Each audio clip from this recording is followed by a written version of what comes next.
Hello friends, मैं श्रीकांत साहू आपको technical class में स्वागत करता हूँ। Welcome to technical class YouTube channel. तो जैसे कि हम पिछले क्लास में बताए थे कि आज हम पढ़ेंगे clearance volume, piston displacement, engine capacity, IHP क्या है, बीएचपी क्या है, एफएचपी क्या है और वो कैसे कैलकुलेशन करते हैं, उसका मैथमेटिक फार्मूला भी बताएंगे और वो कैसे निकालते हैं वो भी बताएंगे। तो चलिए आज का क्लास चालू करते हैं। क्लास चालू करने से पहले अगर आप हमारे टेक्निकल क्लास में नए हैं तो आइए हमारे टेक्निकल क्लास में जुड़िए, उसको लाइक करिए, शेयर करिए और सब्सक्राइब करिए। जैसे कि हम बता दें कि ये जो टॉपिक है ये इंजन के बारे में जानने का बहुत इंपॉर्टेंट चीज़ है, ये जानना जरूरी है और ये एग्जाम में भी आता है। और जैसे कि आप हम बता दें कि न्यूमेरिकल आता है एग्जाम में, तो लड़के कंफ्यूज हो जाते हैं कि न्यूमेरिकल कैसे सॉल्व करें, वो पूरा आज के क्लास में हम बताएंगे। चलिए पहले शुरू करते हैं क्लियरेंस वॉल्यूम। जैसे कि आप सब जानते हैं क्लियरेंस वॉल्यूम क्या है।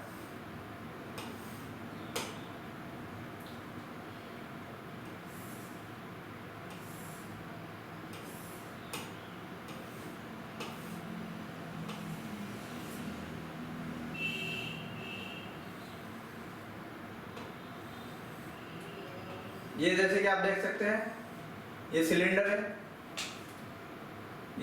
है, टोटल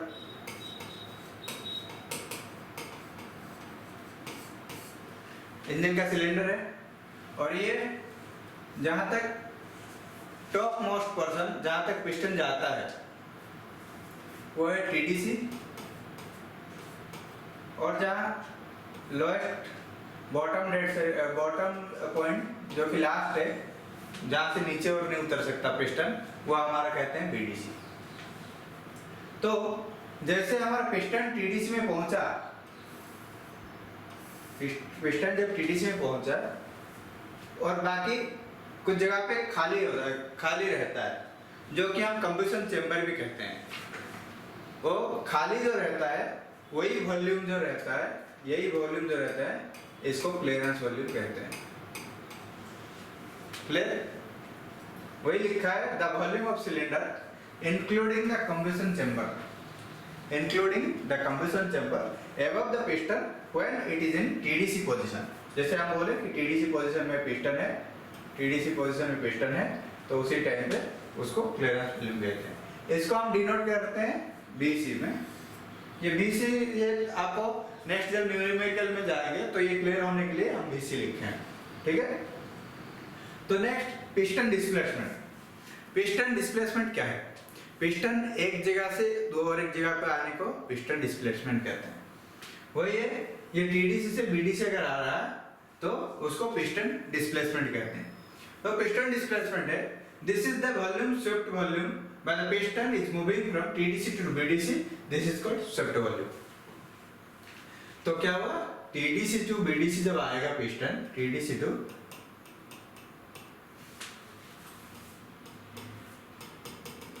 जब बीडीसी आएगा, यहाँ पे पिस्टन आएगा, पिस्टन पोजीशन यहाँ पे हो जाएगा, ठीक है। उस टाइम पे उसको स्वेप्ट वॉल्यूम कहते हैं। और पिस्टन डिस्प्लेसमेंट, इसका और एक नाम है, पिस्टन डिस्प्लेसमेंट का और एक नाम है स्वेप्ट वॉल्यूम। क्या है? Swept volume. तो स्वेप्ट वॉल्यूम कैलकुलेशन करने के लिए उसका फॉर्मूला है, ये देखिए, π/4 d² × L। इसमें जैसे कि π/4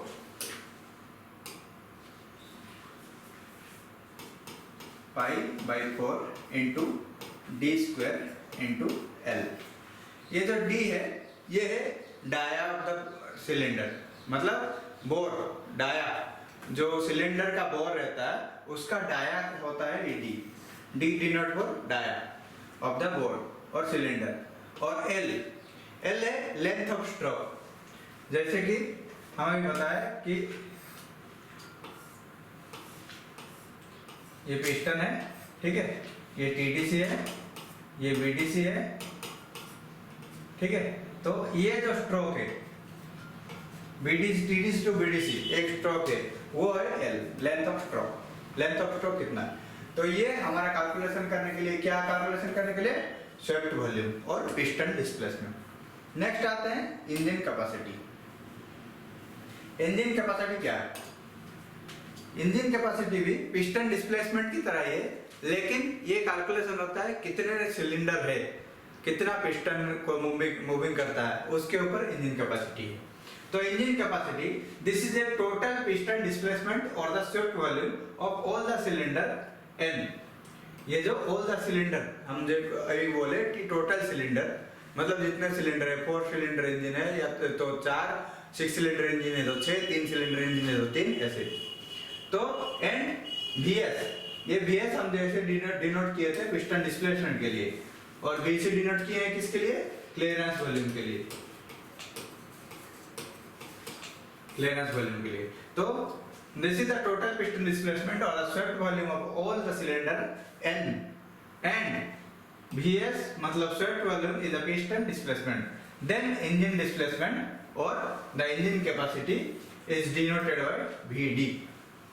तो piston displacement आप जान गए, swept volume क्या है, तो engine capacity है piston displacement गुना N, मतलब कितना सिलेंडर है। नेक्स्ट, ये सिंगल सिलेंडर के लिए तो स्वेप्ट वॉल्यूम जो है इंजन कैपेसिटी भी वही है। नेक्स्ट आते हैं कंप्रेशन रेशियो। कंप्रेशन रेशियो से बहुत सारा एग्जाम में भी आता है क्वेश्चन, कंप्रेशन रेशियो कैसे कैलकुलेशन करें, उसका न्यूमेरिकल भी आता है। तो कंप्रेशन रेशियो आपको समझना जरूरी है, ये बहुत सारा मतलब क्या है, ये इंपॉर्टेंट टॉपिक है इंजन के बारे में। तो कंप्रेशन रेशियो है, क्या है कंप्रेशन रेशियो, ये है this indicates the extent to which the charge in the engine is compressed। तो हमारा जो चार्ज आता है हमारा, वो एयर कोई मिक्सचर हो जाए या फिर एयर आए, वो जो चार्ज आता है उसके बाद वो कंप्रेस होता है, जब कंप्रेशन स्ट्रोक में कंप्रेस होता है, वही चार्ज जब कंप्रेस होता है वही उसी को इंडिकेट करता है कंप्रेशन रेशियो। ये कैलकुलेट कैसे करते हैं, ये कैलकुलेट करते हैं जो स्वेप्ट वॉल्यूम और क्लियरेंस वॉल्यूम हम बताए हैं उसी को लेके कैलकुलेशन करते हैं। This is calculated as the total of the volume above the piston at the BDC at the volume above the piston at TDC। R is the compression ratio, then R is equal to, R हम denote किए हैं compression ratio के लिए, R equal to VS plus VC by VC। मतलब ये है compression ratio equal to swept volume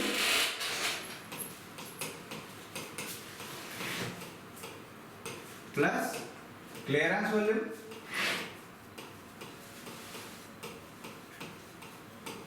whole divided by clearance volume.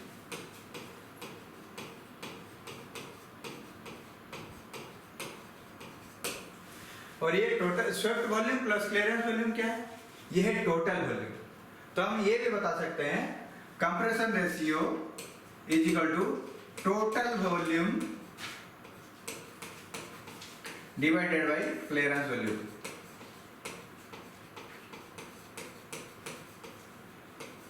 Is this okay, is that clear?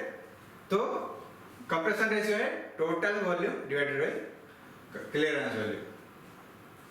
और ये जो कंप्रेशन रेशियो है ये पेट्रोल इंजन और डीजल इंजन में ये डिफरेंट रहता है। जैसे कि पेट्रोल इंजन में वो 10 से कम रहता है, लेस देन 10, और मतलब 10:1 हो सकता है, 8:1 हो सकता है, 9:1 हो सकता है, 7:1 हो सकता है, ये लेस देन 10। और डीजल इंजन के लिए यही चीज हो जाता है मोर देन 15, मतलब 15:1, 16:1, 17:1, 18:1 ऐसे। तो ये for petrol engine compression ratio are about less than 10, and whereas diesel engine they are varies from more than 10, more than 15। Clear? Next पढ़ते हैं mean effective pressure. Mean effective pressure क्या है? अभी engine में एक प्रेशर क्रिएट होता है और डिफरेंट टाइम पे डिफरेंट प्रेशर रहता है इंजन में। जैसे कि पावर स्ट्रोक के टाइम पे दूसरा प्रेशर रहेगा, सक्शन टाइम पे प्रेशर अलग रहेगा, कंप्रेसर पे अलग रहेगा, एग्जॉस्ट पे अलग रहेगा। तो ये जो प्रेशर है और ये मीन इफेक्टिव प्रेशर पावर के टाइम पे कैलकुलेट किया जाता है और ये हमेशा हर एक पावर स्ट्रोक में वो डिफर रहता है, मतलब अलग अलग रहता है। इसीलिए मीन इफेक्टिव प्रेशर को एवरेज लेके उसको कैलकुलेशन किया जाता है। क्या लेके? एवरेज लेके। वही है, this is the average effective pressure, जैसे हम बताया अभी average effective pressure through the whole power stroke, जितने भी पावर स्ट्रोक हो रहा है उसका एवरेज लेके in fact the cylinder pressure varies considerably during the power stroke वो वेरी करता है। Thus, it is more helpful to refer to the mean pressure instead. It is expressed in bar. तो जैसे कि ये जो मीन इफेक्टिव प्रेशर है, इसको कैसे एक्सप्रेस करते हैं, इसको कैसे लिखते हैं? बार में। और 1 बार और किलो पास्कल, ये दोनों में इसको डिनोट करते हैं। इसका जो वैल्यू है ये दोनों में लिखते हैं, इतने बार है या इतने किलो पास्कल है, तो यही है। और एक बार का वैल्यू 100 किलो पास्कल है, ये याद रखिएगा। ये एग्जाम में आता है कि 10 बार इज इक्वल टू कितना किलो पास्कल, या 15 बार इक्वल टू कितना किलो पास्कल, तो उस टाइम पे ये को याद रखिएगा 1 bar equal to 100 kilo pascal. Next, indicated horse power, एकदम मोस्ट इंपोर्टेंट एंड सिंपल, आप समझ जाएंगे तो अच्छा लगेगा। तो ये क्या है? Indicated horse power. Indicated horse power क्या है?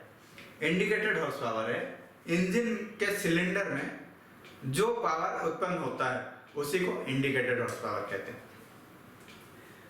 कहाँ? सिलेंडर के अंदर। हम ये नहीं कह रहे कि गाड़ी चलने के लिए, इंजन के सिलेंडर के अंदर जो पावर क्रिएट होता है उसको कहते हैं इंडिकेटेड हॉर्स पावर। तो so the power developed within the engine cylinder is called indicated horse power. ठीक है, this is calculated from the area of the engine indicator diagram. It is usually expressed in kilowatt. कोई भी हो HP उसका कैसे denote करते हैं, उसको लिखते हैं कैसे? किलोवाट में एक्सप्रेस करते हैं, किलोवाट और वाट। ठीक है, तो नेक्स्ट इंडिकेटर हॉर्स पावर के बाद आते हैं हम break horse power. Break horse power क्या है? ब्रेक हॉर्स पावर है जैसे कि इंडिकेटेड हॉर्स पावर इंजन के सिलेंडर के अंदर जो जनरेट होता है उसको कहते हैं इंडिकेटर हॉर्स पावर। लेकिन उसके बाद इंजन सिलेंडर के अंदर से थ्रू पिस्टन, उसके बाद सिलेंडर के अंदर थ्रू कनेक्टिंग रोड क्रैंकशाफ्ट पे आता है और क्रैंकशाफ्ट पे जाके फ्लाई व्हील पे उसका पावर स्टोर रहता है। जैसे कि हम पिछले एमसीक्यू में आपको बताए थे कि फ्लाई व्हील का काम क्या है? वो स्टोर करता है, पावर स्टोर करता है। वही है जो हमारा इंजन के सिलेंडर के अंदर मिल रहा है और जो हमारा फ्लाई व्हील पे मिल रहा है वो डिफर रहता है, और जो हमारा फ्लाई व्हील के अंदर मिल रहा है हमें पावर, वही पावर कहते हैं break horse power. Is that clear? तो देखिए, this is actual power delivered at the crankshaft. It is obtained by deducting various power losses in the engine from IHP. Power loss हुआ IHP से, वो crankshaft में। Crankshaft पे कहाँ मिल रहा है हमें? फ्लाई व्हील पे। तो next, measure with dynamometer and is expressed in kilowatt. It is also, मतलब जैसे आईएचपी इंडिकेटर हॉर्स पावर जैसे किलोवाट में एक्सप्रेस करते हैं, इसको ब्रेक हॉर्स पावर भी किलोवाट में एक्सप्रेस करते हैं। Next, frictional horse power. Frictional horse power क्या है? अभी हम बताएं कि इंडिकेटर हॉर्स पावर से ब्रेक हॉर्स पावर में कुछ लॉसेस होता है। वही लॉसेस कैसे लॉस होता है? एक तो उसका मूविंग, सिलेंडर के अंदर फ्रिक्शन हो रहा है, उसमें लॉस होता है। क्या लॉस होता है? हीट ही है एनर्जी। तो क्या है? और कुछ कूलेंट पे होता है, कुछ लुब्रिकेशन में, कुछ एग्जॉस्ट में लॉसेस होता है। वही सब लॉसेस को फ्रिक्शनल हॉर्स पावर कहते हैं। यही है, the friction is heat energy and a lot of engine power is used to overcome the friction of its moving parts. Is called FHP, मतलब frictional horse power losses in exhaust, coolant and friction. ठीक है, ये जान गए। तो frictional horse power कैसे calculation करते हैं? Frictional horse power indicated horse power minus brake horse power, IHP minus BHP equal to FHP. Next जानते हैं इंजन टॉर्क क्या है।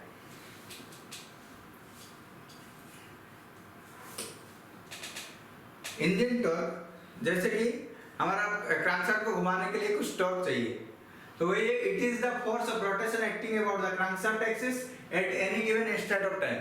कोई भी टाइम में उसको रोटेशन जब करते हैं उस टाइम पे जो कुछ पावर चाहिए उसी को टॉर्क कहते हैं, इंजन का टॉर्क। और टॉर्क को कैसे निकालते हैं? टॉर्क निकालते हैं F इंटू आर। इसमें F क्या है? F है फोर्स अप्लाइड। जो क्रैंकशाफ्ट को घुमाने के लिए जो फोर्स अप्लाइड होता है, force applied to the crank. ये क्रैंक जो है वो क्रैंकशाफ्ट है, force applied to the crank is called F। एक तो T है, टॉर्क डिनोट किया, और R क्या है? ये इफेक्टिव रेडियस, क्रैंकशाफ्ट का रेडियस, इफेक्टिव क्रैंक रेडियस ये है R। ठीक है, तो इंजन टॉर्क ऐसे निकालते हैं। तो ऐसे ही हम जानते हैं कुछ इंपॉर्टेंट फॉर्मूला, जैसे कि ISP कैसे कैलकुलेशन करते हैं, BSP कैसे कैलकुलेशन करते हैं। तो हम बता दें कि ISP में दो टाइप का कैलकुलेशन करेंगे, जैसे कि मैट्रिक सिस्टम है, ब्रिटिश सिस्टम। आपका क्वेश्चन के अनुसार आपका एग्जाम में कैसे क्वेश्चन आता है, और क्वेश्चन के बाद वो जो ऑप्शन आता है, आपका ऑप्शन किस में दिया है, आपको मैट्रिक में दिया है, ब्रिटिश में दिया है, वो देख के ये फॉर्मूला यूज होता है। तो जैसे कि ये मैट्रिक के लिए, इन मैट्रिक के लिए प्लान डिवाइडेड बाय 4500 ये फॉर्मूला है। ठीक है, ये जो PM है, ये जो PM है ये है मीन इफेक्टिव प्रेशर। क्या है? Mean effective pressure. जैसे हम बताए थे मीन इफेक्टिव प्रेशर क्या है? मीन इफेक्टिव प्रेशर है कि average pressure at the time of power stroke जो डिफर रहता है। तो ये L क्या है? L है लेंथ ऑफ स्ट्रोक।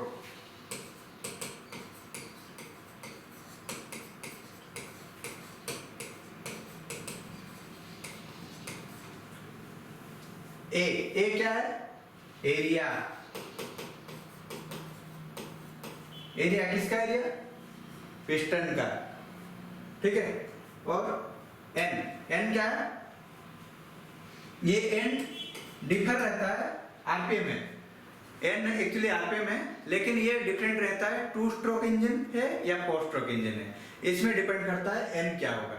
जैसे कि हमारा 2 स्ट्रोक इंजन है तो उस टाइम पे N इक्वल टू आरपीएम होता है। ठीक है, लेकिन यही अगर 4 स्ट्रोक इंजन हो गया तो ये N equal to RPM by 2 हो जाएगा। ये 4 स्ट्रोक इंजन में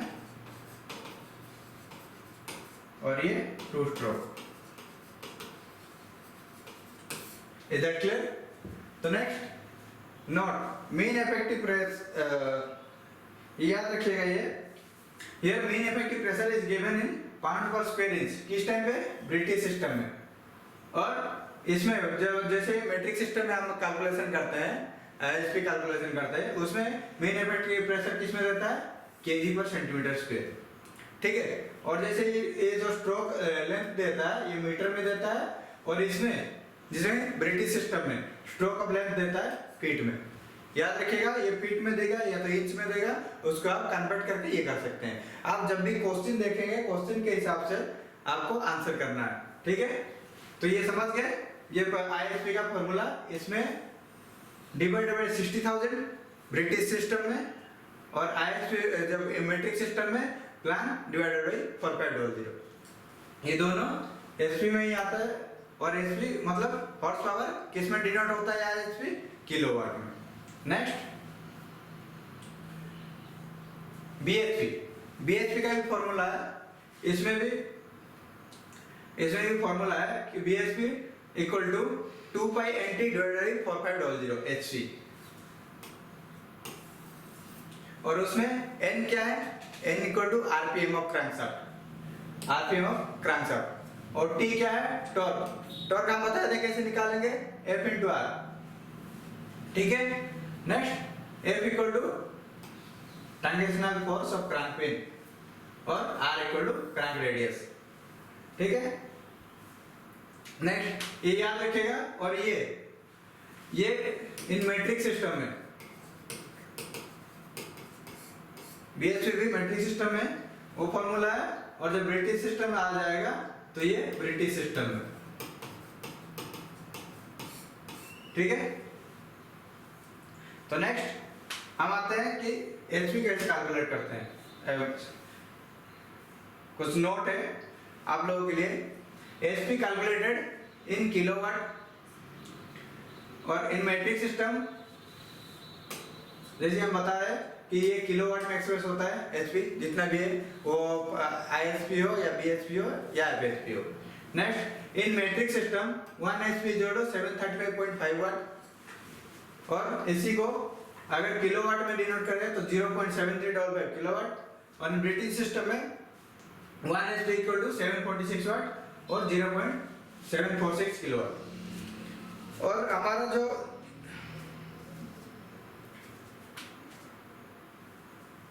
जो इंजन है उसमें जो सीसी कैलकुलेशन करते हैं उसको कोई हमारे एग्जाम में उसको लीटर में भी देते हैं या सीसी में देते हैं। तो उसमें क्या है, जब आप हम देखेंगे तो उसको कैसे कन्वर्ट करते हैं वही लिखे हैं। टू चेंज क्यूबिक सेंटीमीटर मतलब CC to cubic inches multiply by 0.061। वैसे ही अगर क्यूबिक इंचेस को क्यूबिक सेंटीमीटर में मल्टीप्लाई किया जाए तो उसको कहते हैं 16.39 पे मल्टीप्लाई करा जाएगा। और ऐसे ही to change litre to cubic inches multiply by 61.02। तो इसी के साथ हमारा पहला क्लास आज खत्म होता है। नेक्स्ट क्लास में हम देखेंगे कि IHP, BHP और FHP का कैलकुलेशन। धन्यवाद।